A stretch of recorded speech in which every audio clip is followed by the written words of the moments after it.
ছুটির দিন, তাই দেরি না করে ঘুরতে বের হলাম বার্সেলোনার নিকটবর্তী একটা জায়গায়। দেরি না করে L2-তে উঠে পড়ি, পরবর্তীতে L3-র মধ্যে চেঞ্জ করি।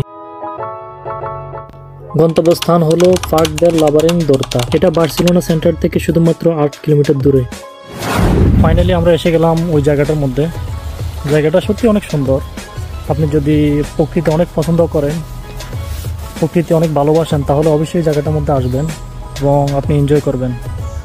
আর এর পাশে একটা মাউন্টেনও রয়েছে, অনেকগুলো মাউন্টেন রয়েছে। আপনি যদি মাউন্টেন অ্যাডভেঞ্চার পছন্দ করেন তাহলে আসতে পারেন এবং দেখেন সত্যি অসাধারণ।